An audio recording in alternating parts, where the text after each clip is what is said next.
ඕන තරම් ඉන්නවා ඒ ලෙවල් කාලවල හෙන කෙරුමෝ කියලා හිතාගෙන රඟනේ උන් ඉන්නේ. හරි. අර හෙන සීන් එකේ ඉන්න පොඩි උන් ඉන්නේ. හරි. උන් දැක්කම දැන් නම් අතන hina යනවා. ඒ කියන්නේ ඒ කාලේ අපිත් එක්ක එහෙම අපේ කාලේ එහෙම හිටපු උන්. අතන යම් කාලයක් තියෙනවා අපිත් එහෙම හිටපු. මේ ඒවා ඕගොල්ලන්ට වැඩක් නැහැ. ඔය ඉස්කෝල කාලේ ඒ කරන සියලු දේවල් අපිත් කරලා තියෙනවා. හරි. ඒ හින්දා මේ කියන්නේ එහෙම හිටියා. නමුත් එක වෙලාවක ඒක තේරුම් ගත්තා. ඒක තේරුම් අරගෙන එක වෙලාවක එතනින් පොඩ්ඩක් අයින් වුණා. හරි. එතකොට මේ යම් ප්‍රමාණයක් ඒක තේරුම් ගත්තේ නැහැ. උන් දිගටම ඒ විදිහටම හිටියා. උන් ඒත් විභාගේ ඉවරනකම්ම වගේ හිතන් හිටියේ උන් ඒත් කෙරුම තමයි. අන්නේ අපි පන්තියේ රෙද්දි වටේ උන් අපි දිහා බලලා අපිට මාර ප්ලේස්, අපි හෙන පොරවල්, අපි හෙන කෙරුම වගේ උන් හිතන් හිටියා.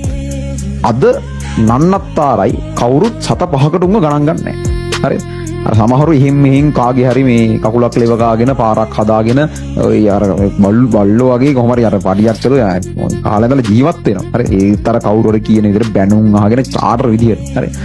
අර බහුතරයක් එහෙමවත් නැහැ. ඒ හින්දා මේ ඔය අර ලාමක විදිහට හිතන පොඩි උන් විදියට හිතන එකෙන් අයින් වෙන්න. මේක මේ පොඩ්ඩක් සීරියස් ගන්න, මේක වගකීමක් ගන්න. මේක උඹලගේ ලයිෆ් එක ඉස්සරහට මේකේ ඕගොල්ලෝ තනියෙන් කොන්දප නැතුව ඉන්න පුළුවන් මිනිහෙක් වෙන්න ඕන.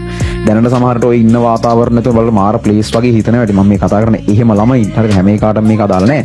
නමුත් මේක තමයි වැඩේ, මේක තමයි ආතල් එක පාඩම් කරනවා පස්සේ පුළුවන් මේ සීන් එකේ ඉන්න ඕන වගේ හිතාගෙන අර ඔහොම ඉන්න අර වල බහැලා ඉන්න සෙට් එකක් ඇති. හරි. ඒ මේ ලයිව් එක බලනවද නැද්ද කියන්න මම දන්නේ නැහැ. මේකෙක් හරි ඉන්නවා නම් මේකෙන් හැරෙන්න කියලා මම